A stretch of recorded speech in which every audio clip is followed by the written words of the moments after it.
Welcome to the Value Podcast, y'all, where valuable people attract people of value. I'm Jamel Jackson, your relationship mechanic.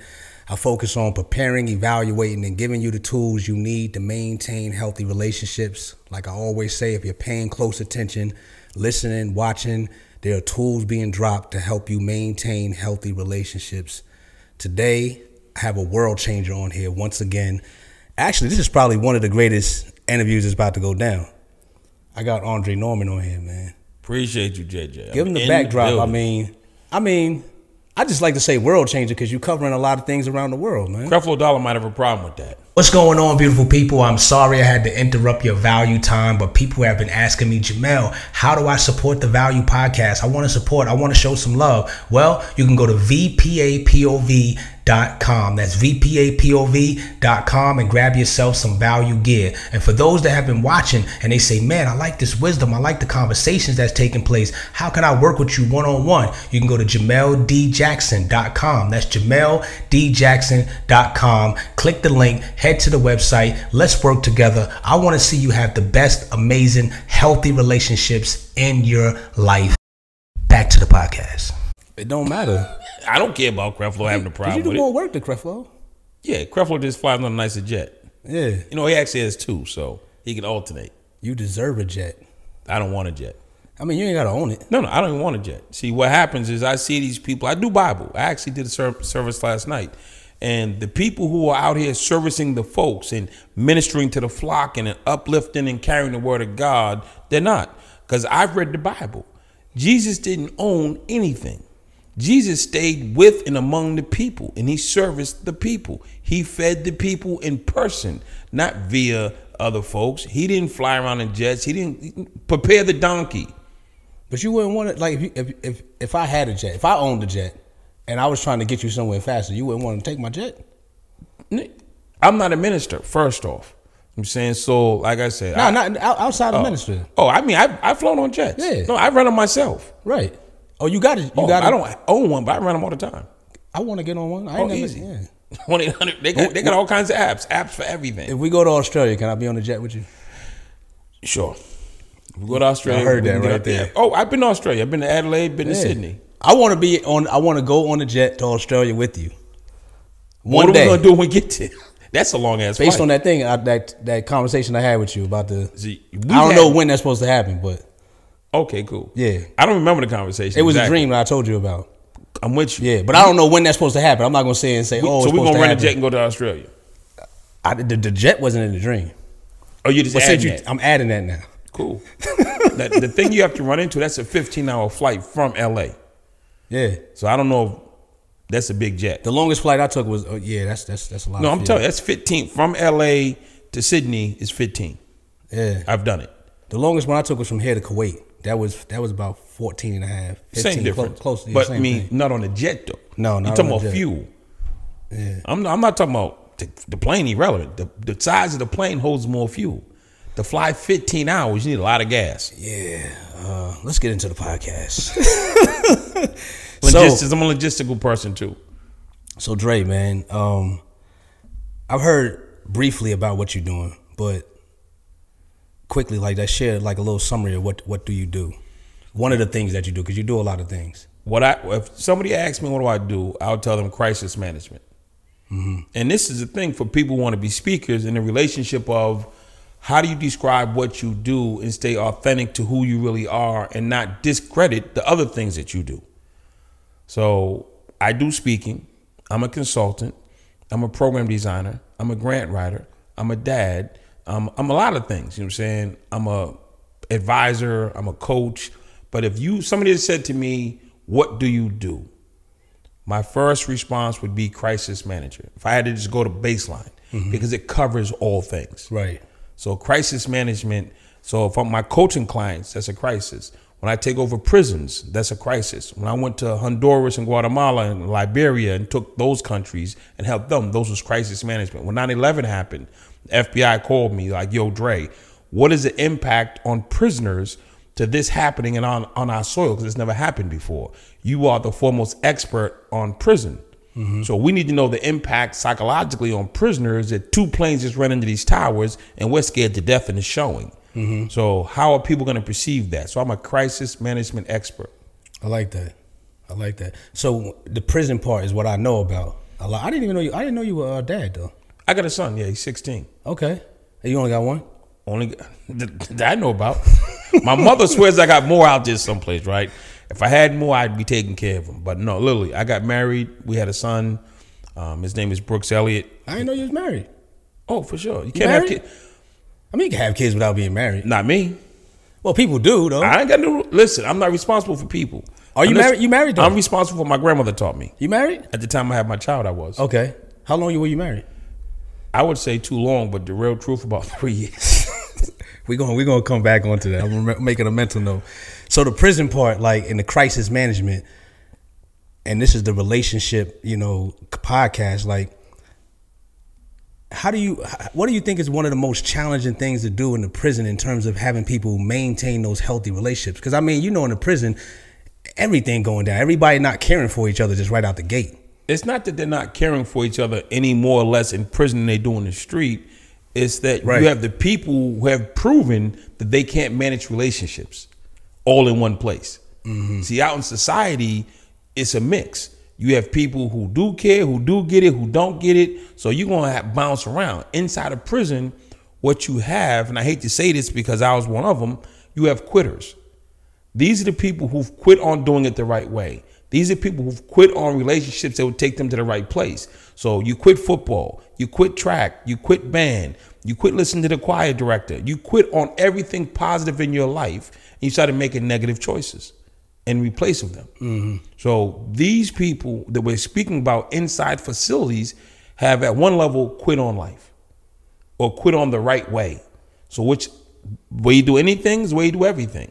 So if you quit on yourself to the point where you're now incarcerated, you've definitely quit on relationships as far as being true to it, because you're not being true to yourself. If you were hustling, whatever your hustle was, and I was a hustler, so I'm not saying, yo, you people are bad. It's not about good or bad. Right. You quit on a positive path to choose a negative path. That's all I'm saying. So these brothers and sisters inside had the option of working at Home Depot, had the option of going to college, had the option of now this internet craze and marketing and advertising, had the option to better themselves. But what I've seen with people in jail, not out of jail, it's hard work. It's hard work. Relationships. They don't have a relationship with themselves to want to do the work. So here's the thing, like, because I know it goes deeper than that. Like, because at some point, something made you quit. My father, when I was a little kid, my father walked, amongst other things, my father walks out of the house when I was in the first grade. He doesn't come back. I internalized that as he quit. And if he quit on me, quitting's okay. If he can do it, I can do it. And I can do it better. So anytime I found myself in a circumstance where I was challenged, I was pressured, I had high expectations that I felt I couldn't meet, I would just quit. Based on the premise that that's what my dad did. It was always my fallback. It always said, we blame our parents, I blame my dad subconsciously every time I quit. Because I had the perfect excuse. My dad quit on me, so why can't I quit on you? Then that turns into, I'm going to quit. Now I'm going to sabotage relationships before you get a chance to put me in the circumstance of feeling hurt. And it grows into that direction of, first I'll quit, then I'll sabotage, then I just totally be put offish or standoffish and destructive from the gate. I'm not even going to let you get close to me. Wow. I go savage, as they call it. That's interesting because, and I could share this being transparent. The relationship I had with my son's mom, like I didn't cheat, but I cheated. I guess it's still a form of cheating. I cheated with the streets, like not with another woman. Like the streets called me, I would leave. Like if one of my homies called me and me and her were hanging out, and they was like, "Yo, bro, That's not cheating. That's neglect. Neglect. Yeah, that's bad decision making. You neglected your baby's mother. You made horrible decisions. Yeah, horrible decisions. You didn't value. I didn't value the relationships at that time. You didn't value the relationship, but you didn't cheat. And it's going back to like what you were saying, like what I saw. That's what I saw. So it was like when it got rocky, and if somebody called me, I'm out of here. I'm going out. I'm going out to the streets. I'm going on the block to hustle before sitting on the couch and cuddling. Like I'm cool. Your with allegiance was to the world that you wanted to be in. It says you can't serve two masters. Give unto Caesar's what's Caesar's. Give unto God what's God's. Your God at the time was the streets. So regardless of your baby, regardless of your baby mama, regardless of your mama, the streets was your God. So you paid homage to your street. Period. So, like, now, once a person gets incarcerated, like, what do you think is one of the steps to, like, breaking that pattern? Because that's deeply rooted. First, you got to double down on the stupidity that got you there. 95% of people who walk through the gate, you walk into a scenario where it's extremely dangerous, extremely unknown, extremely volatile, and extremely depressing and traumatizing. So you're walking into an all bad scenario that you really don't want to have anything to deal with. Remember you used to get in trouble? They say, you gonna get a beating when you get home? And that was the longest walk home ever? Yeah. You try to walk slow as shit. But because you're going to something bad in your mind. And that, I live next to the school. So they be like, go home, mom, you gonna get a beating. You know I had a beating coming. I would walk so slow because I didn't want to accept, okay, I did wrong, I got caught. Now I'm not cool with the consequence. And 95% of people in jail, if you pull them over, you said, did you fully understand that you were facing and was going to get 25 years for what you were doing? They tell you no. And did you fully understand what 25 years look like on this side? They would tell you no. Most people fully don't understand what, when they say throwing rocks at the penitentiary, have no understanding what's on the other side. See, you know, when you talk like that, man, because I've watched your videos and I listen intently to the podcast that you released that I was on. Also, I listen intently to it, and I listen to your language and your interviews, even on the Breakfast Club. And for a person like me that's constantly involved with the people and out in the streets and doing outreach and stuff like that, I take those words very serious, because I don't want to blame just music in a nutshell, but just leaders in general that are not leading by that example. Not that it got to be perfect, but it shows to me that we don't truly value relationships, because if we leading people the wrong way, they end up in that position that you're talking about. Let's go back. Leaders don't lead well. Your first set of leaders are your parents. Your second set of leaders, if you have them, are your big siblings, brothers and sisters. Then the third set will be aunts and uncles. So if your parents aren't leading correctly, mom and dad in the house, loving each other, you saying, kissing and hugging, cooking and laughing, smacking her ass and winking at you last night was great, and you're not seeing dad love mom. You're not seeing mom like on fire because that's her man. You know what I'm saying? You know how they had kids? They were sleeping together. You know what I'm saying? They didn't even pop up because you went to the bathroom one day. They've been smashing. They in this together. They having fun. They turning it up. And we were the results of that. Now we show up into a loving environment. Not. We show up into two people talking about, I don't like you. I don't want nothing to do with you. I'm only here because you got these damn kids. Or if there even is two. If there's even into. But the baseline, your first line of teaching are mom and dad. Because up to the age of 6, technically that's all you see. So during all the formative years of cognitive development in your brain, you're seeing mom and dad. You're supposed to be. And in that space, you're supposed to see mom and dad loving each other, caring for each other, co-parenting, feeding you, taking turns, taking you to the whatever. When you're not seeing that at birth, from 0 to 6, you're already at a disadvantage. And then if we walk out the door and our tutors and counselors become the corners. When you don't have it right, forget the corner, you're 6. 0 to 6 is when your mind develops. Is when your personality develops. Is when your attitude develops. Is when all that wonderful stuff develops in your brain. You start becoming you. From 0 to 6, you ain't on the corner. From 0 to 6, you're in the house. And you're watching what's in your house. Yeah, I'm saying, like, once that takes place in the house and then you do eventually make it outside. Oh, you're going to make it out 2nd grade, 3rd grade, which is like 9, 10. You can walk to school in the 3rd grade. Kindergarten, 1st grade, 2nd grade, you need to get dropped off and picked up. 3rd grade is that line where you can start walking on your own. I'm saying it might have shrunk down to 2, but 3rd grade, you can walk to school and your mother can be okay with it. Now you're seeing stuff in the world, and now you're seeing stuff. You have to make your own decisions. One of my first crimes, and I did a session at the penitentiary a couple months ago. I do it all the time. I ask people, what was your first crime ever committed? 9 out of 10 people say shoplifting. I stole candy from the corner store. That was actually mine. I stole potato chips from the corner store. Yeah. It starts right there. We went around the room and everybody's like, I stole candy, I stole chips, stole sodas. Because on the way to school, we want stuff. Was it on the way to school? It was on the way to school and from school. Yeah. That's when we stopped I was good too. That's when we stopped making decisions.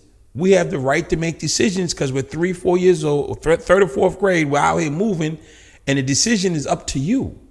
And you're like, I want them chips, but I ain't got the money. The other kids got chips, and they're gonna laugh at me because I ain't got no chips. I got to keep up. Oh, you know what it was? I had enough to get one bag, but I wanted more than one bag. You greedy? Yeah. And then I was thinking if I got a couple bags, I could sell maybe 2 of the bags and get some more money. But why am I thinking like that? Because you're coming out of a house that doesn't have everything it needs. I mean, my mom was amazing. They provided. No, I didn't say she wasn't amazing. Yeah. You came out of a household or you had influence that said you felt you needed more. It was influence. Because when I went in the store and I saw how my other friends was doing it, I was like, I could do that. I could probably get more than them. They only got 2. I could get like 5. And then I could sell 2 to this person. There you go. Influence. Wow. Once you come from 0 to 6, your mom and dad's. From 6 on, the world has an impact on you. So when you walked out of the house at 6, the kid next door that didn't have is your now walking mate. The 3 kids down the street that don't have are your walking mates. The kid whose mom's getting the shit beat out of her is your walking mate. The kid that doesn't have a dad or mom, same with grandmom, is your walking mate. And their lives are going to influence your life and vice versa.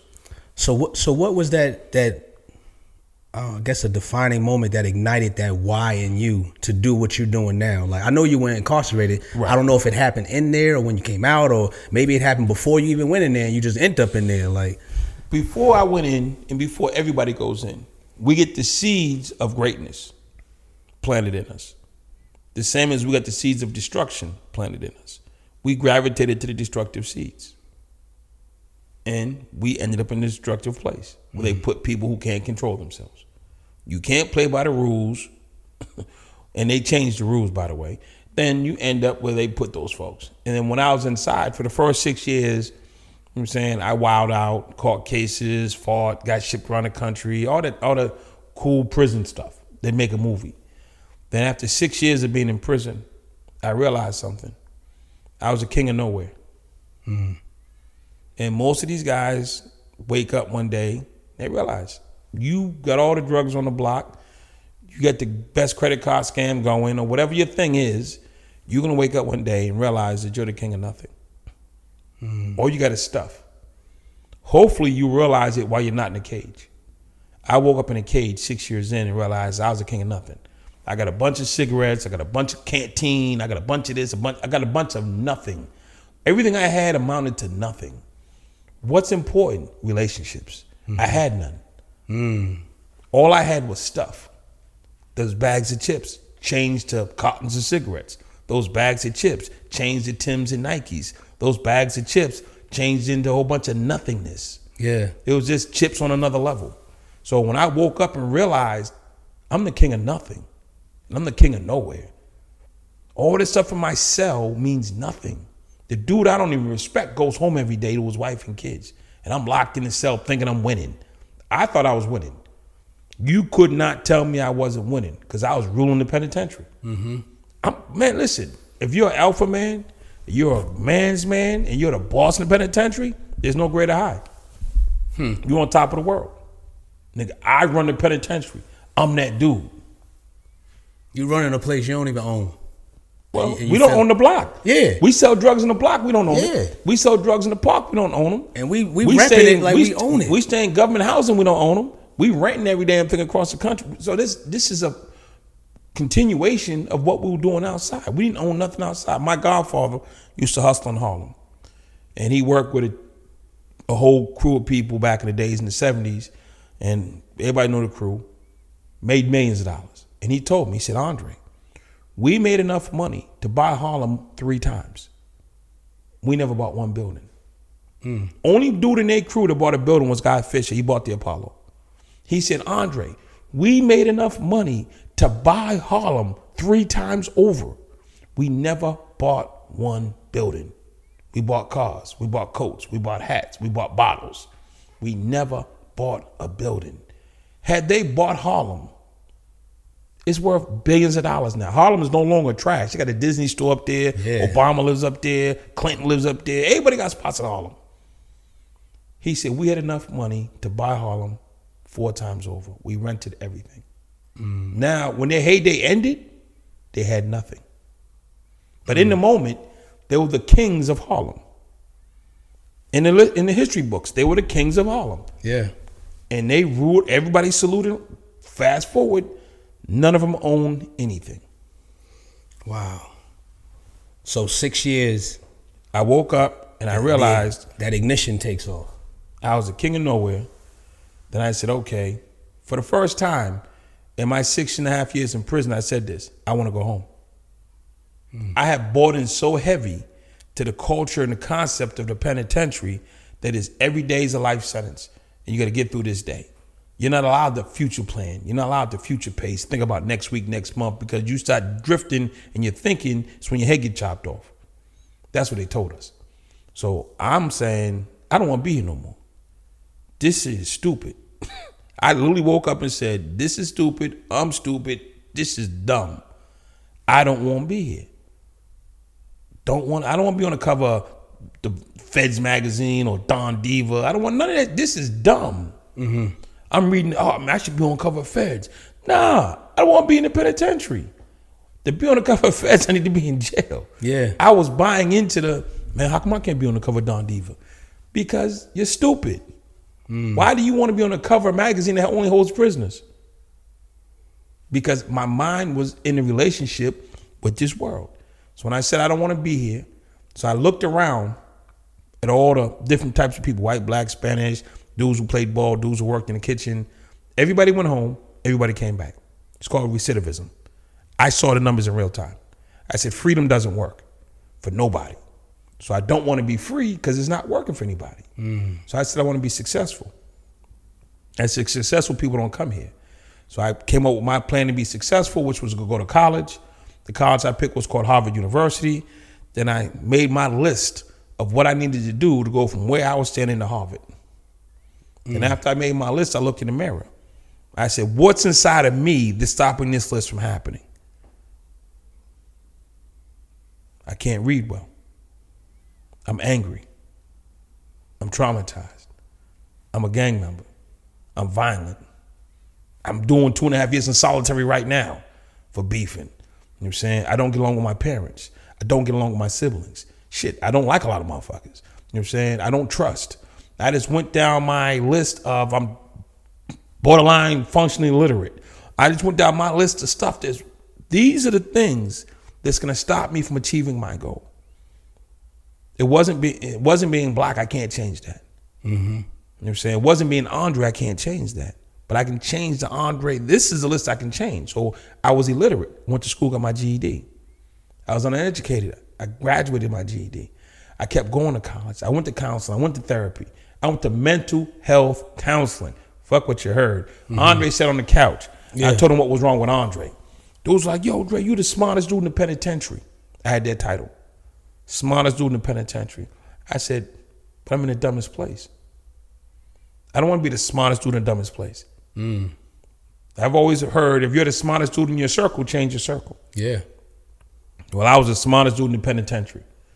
Now, this transition that started taking place, did the relationships around you start to become healthier, or did people start to push away like, man, I ain't being around you trying to, because you know, sometimes when you start getting educated and getting smart, some dudes looking at that like you getting soft now.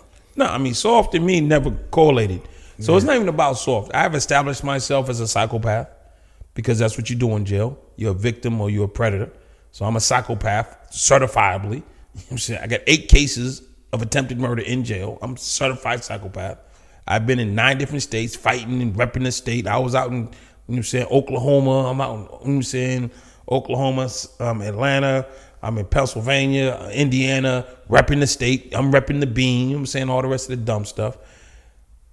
When I decided to change, I had a reputation for being a psychopath. So it's like, okay, Mike Tyson says he doesn't want to box anymore. He wants to go open up a bakery. Who's gonna go poke Mike Tyson? Yeah. What you gonna get? Punched in your fucking face. So it was kind of like a scenario. I'm not Mike Tyson. My hand game was nothing like Mike Tyson, but just an analogy.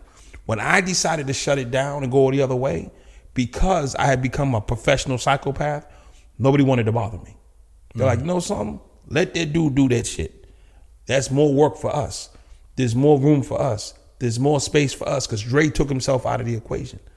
And when I did step aside, the one thing I did do was I counseled other dudes. This what you want to do? I give you advice in it. I know the game. My first coaching clients was other prison gang leaders who wanted to know how to flip this and do that and move this. I taught them. I teach. My first coaching clients was dudes in prison hustling.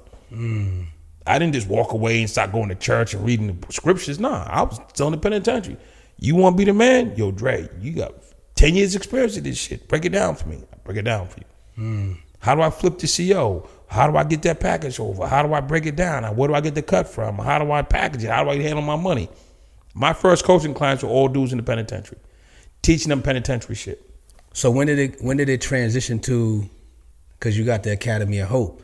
So now, when did it transition from coaching them with that to coaching them with? No, I was still inside. Oh, you're still inside? I'm still doing my bid. So while you were still inside, you didn't give them, there wasn't no positive coaching going on? Some. Okay. So I'm in a negative place. When you came out, that's when the positive coaching. No, I started doing youth programs. If you wanted to hang out with me, I wasn't talking about getting bricks in. I wasn't talking about making knives. I wasn't talking about beefing with the white dudes. I wasn't talking about beefing with black dudes because they're from the other side of town. My conversation was, I'm going to school. I'm going to church. I'm going to religious services. I'm going to counseling. I'm going to self-help groups. I'm joining that program. But if you pull up, I'm like, yo, Dre, let me holler at you real quick. But what's good, Jay? Yo, boom, boom, boom. I break it down for you. Yeah. But that wasn't me walking the track every day like I used to be. Yeah. You know I was.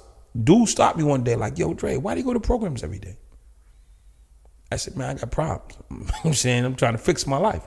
And I said, dude, they said, again, you're the smartest dude in the penitentiary. You ain't got no problems. You're an OG. You super intelligent. Why are you really in that building? As if there was something wrong with my character now. So I said, dude, me and my father got a awful relationship, messes my mind up, and it got me doing crazy shit. I go to counseling to try to get my mind right. He couldn't understand that concept. Did any of them attempt to follow your path while you Initially, were doing that? no. So I said to him, I said, dude, he said, what are you really doing up there? I said, I tell you what, homie, I'm going to counsel them all. And there's two things I can talk about. I need to talk about me and my father's relationship and how it's got me thinking like I'm a quitter and I can't achieve anything. Well, I can go get my knife and stab your ass in the face, and I can talk about why you try to stop me from going to counseling and what I had to do to get here. I said, don't ever confuse me with somebody who quit on life. You know what I'm saying? And you pick which one I go talk about, but I'm going either way. He looked at me and said, yo, Dre, that's horrible what your dad did to you, man. You need to go fix that relationship. I said, all right, my man, you sure? You know what I'm saying? You can't turn into some bitch ass dude and people this, well, because you want to. That's the whole thing. Being good ain't gonna do with being a bitch. None. I don't dial 911. Don't all admit, take my shit. I'm not dialing 911. I'm calling the homies, niggas. I'm riding right now and we riding back. But I'm not in that life. But I still live in the hood. So hood rules apply. Yeah. You know what I'm saying? So I'm like, you can't let people take shit from you. You can't let people push you around, put hands on you, talk shit about your mother. All that shit still applies. I'm not praying for people in the street like, God bless that man. I hope he gets his life together. Nah, nigga, what you say? What's good? How you want to handle this? You ready? You ready now? I'm not living that life, but I come from that life. So before I came home, I had gone to therapy. My counselor was Mark. Went to all these programs. I made parole, and I got released. The day I went home, November 15th, 1999, I'm out in the street. I talked to the counselor because that was my lifeline. He said, Dre, enrollment for mental health services went through the roof today. Enrollment for GED went through the roof today. Enrollment for culinary arts went through the roof today. Enrollment for the anger management block went through the roof today. You think it's cheese lines, it's crack lines out this motherfucker. They said if it worked for Dre, it didn't become real until I walked out. Wow. They watched me the whole 8 years. It was an 8-year journey. They was paying attention. 8-year journey. They thought I went crazy. The day I walked out, November 15th, 1999, The line for every program I did went through the roof. They were lined up outside like it was new Jordans coming out. They said, it worked for Dre. How do you know? We watched him walk out the gate today. That shit actually works. Line around the corner. Dude said, your impact on programming is phenomenal. What did that do for you when they told you that? I'm like, yo, they should have caught that shit earlier. They wasted all them years watching me instead of being down with me. But did you think in your mind like, yo, that type of impact? That No, means I thought them niggas was I gotta wait on. to the game. I gotta do something. Nah, niggas late to the game. I mean, right initially you probably thought that. No, but I still think that. Yeah? Niggas late to the game. Listen, when I say let's go, and I'm your dude, and I'm the smartest dude you know, if you're tuned in, you should go. If I say, yo, Jay, let's catch this flight to Michigan right now. I got to play. We about to go down. You got a $10,000 play in Atlanta. Your girl might be expecting you to take her to lunch. If you about the business, you know that's all I do. I do numbers. I do contracts. And you want to get down, like, yo, let's go. And you don't move, late to the game. You going to find out I just got a mega deal in Detroit. You going to find out I got a mega deal, you know what I'm saying, in New York. You going to find out I got a mega deal in Massachusetts after the fact. Yeah. Man, I should have been down with that. You should have got down earlier. So the later you wait to get in Bitcoin, it was $1. It was $5. Oh, yeah. Dudes are buying Bitcoin for the first time at 60,000. Late to the game. You could have got it for $100 in 2017. Bitcoin out. Bitcoin out. Hey, bro, I ain't messing with that. I didn't buy nothing. You know, I said there's 2 Chinese dudes in the basement gonna pull the plug and take all my money. I ain't going for Bitcoin. Yeah. I was late to the game. So I want to go back to that. The thing I had made a mental note of, the marriage. So out of all of this stuff that takes place, and you end up in the marriage, did that impact your marriage? The way that you were thinking All day. I was thinking I was fixed and I wasn't. Because I was doing better than the people around me or my contemporaries that I thought I was fine. Were your memories still there though? Like, Oh, dude. I mean, to this day, I grew up in a violent household, grew up in a violent city. I went to a violent place for 14 years. I came home to a violent city, to not a violent household, but disruptive family members. Violence is my first thought. Has been since I can remember. I watched my mother get punched in the face. Violence has always been my first thought. Back when I was younger, I didn't have impulse control, I would act on it. Having gone to counseling and therapy and grown, I'll still have the thought, but I have enough patience and control to wait 3 seconds. Then the second thought is violence. I wait 3 more seconds. Then the next thought is a maybe. Then the next thought is nonviolence. The next thought is how the hell I get away from this dumb stuff. Before, I didn't have the patience to wait just 3 seconds. I've developed patience to wait 3 seconds from counseling. I still to this day have, if somebody came in this door, they're looking like I'm like, my first thought is I'm gonna have to fight this dude. What in this room can I pick up and bash him in the head with? Every time, I mean, it's always violent thoughts. I be standing on the train, I'd be like, I gotta just hook off on this motherfucker for no reason. First thought, I decided to hook off on this motherfucker. It's always gonna be in my makeup. I just had to learn not to respond to my first thought. I can't untrain my brain from thinking. you know what's interesting, because that's the last. I actually got a copy of the book for you too. I wrote a chapter called, and I think I talked about it on your podcast briefly, called "Living with the Memory." Yeah. And how those memories, they're not going anywhere. Nowhere. Like that's why it's called living with the memory. It's like we got to learn how to live with the memory. And what you're talking about in terms of the counseling and the coaching that you're receiving, that's you partnering that memory with healthy people. So you can even know how to train your mind to walk through those steps. Because some people don't even have that. And they're just like, boom, this is what's going down. That's what we all used to be. Feeling, response. Feeling, response. Feeling, response.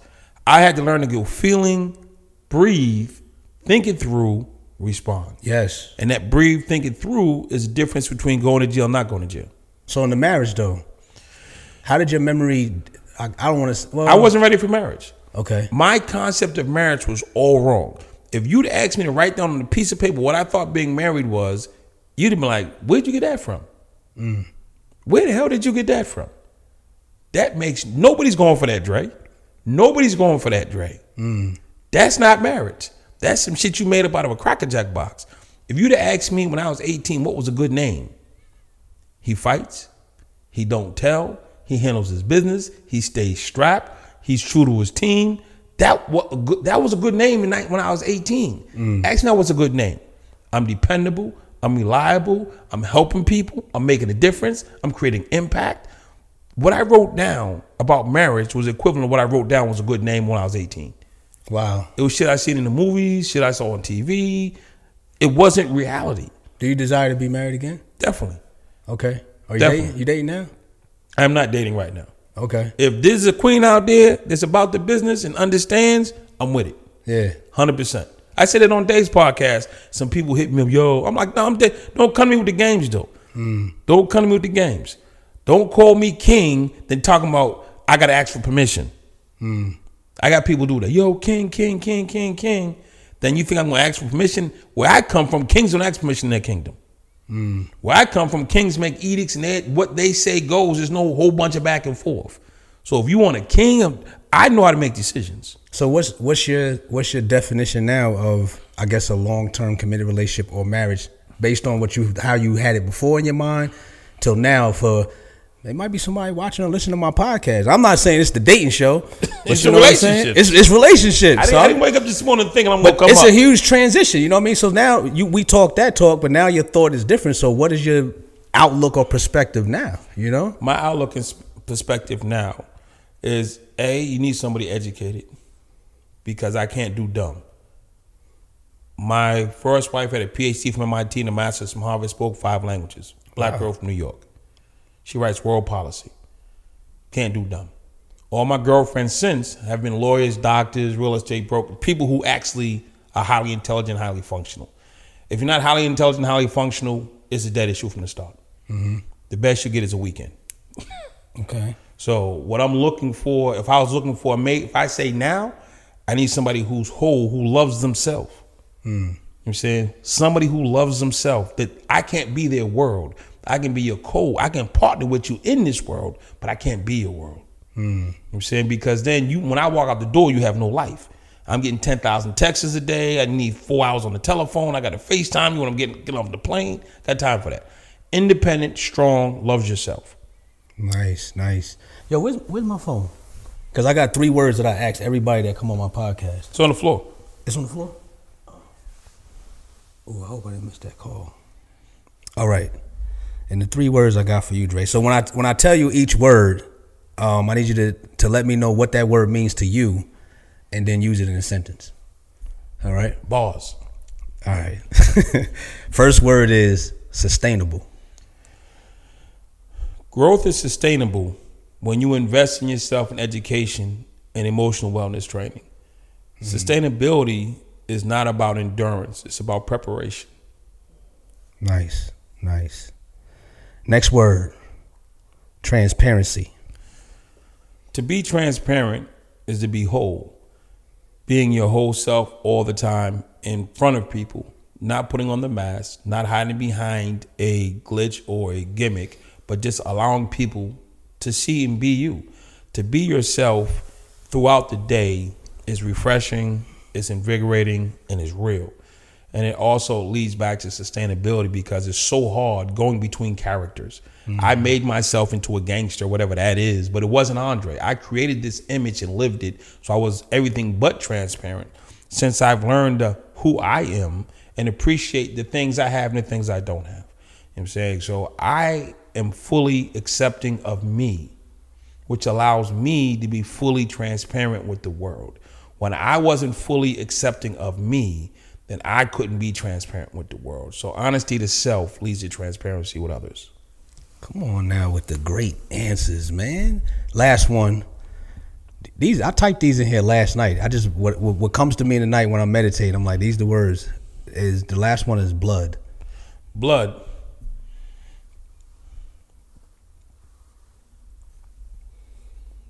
It's that thing that sustains your life. I don't know why God created us to have blood to live through, but it's our engine. It's our oil, it's our gas. It's the thing that fuels your body. It's the thing that you have no control over. You can't control blood. It is a God-given thing. You know what what I'm saying? People can tamper with it, but as an individual, you can't. They replicate plasma and all that, but blood is something that's divine. It's something that's holy. It's something that comes from above, from the creator of the earth and the people. And he gave it to us.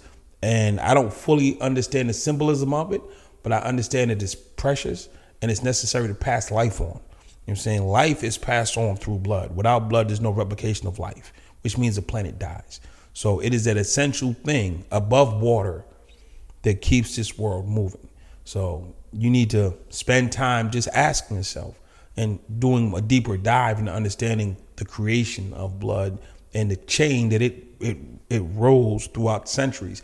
I have the genetics of my great grandfather due to the blood. I have the genetics of a holy God because of the blood. I have salvation in the world because of the blood. Blood is something that transcends all things, all errors. And through it, I am my great grandfather because his blood is in me. My son is me because my blood is in him, not because I gave him a name. My blood is in him. You know what I'm saying? So nothing against foster parents or step kids. Blood is again, you can impact and influence people. But when you give them your blood, God impacts, God influences. And that note right there, we're going to close out the Value Podcast. Listen, for those that are watching, for those that are listening, Dre, where can they find you at? Oh, well, if you're on Instagram, it's at AndreNorman.com. If they're online, it's AndreNorman.com. No, on Instagram, it's just Andre Norman. Yeah. My website is AndreNorman.com. But if you're about that work, come up to Lee Penitentiary. I be there. You know what I'm saying? Come up to Richmond County Jail. I be there. Go to any penitentiary, knock on the door. I be there. You know what I'm saying? That's where you find me. If you really want to connect with me, I'm in the penitentiary. If you just want to chit chat and shit, find a Twitter friend. There you go. We out of here. Peace.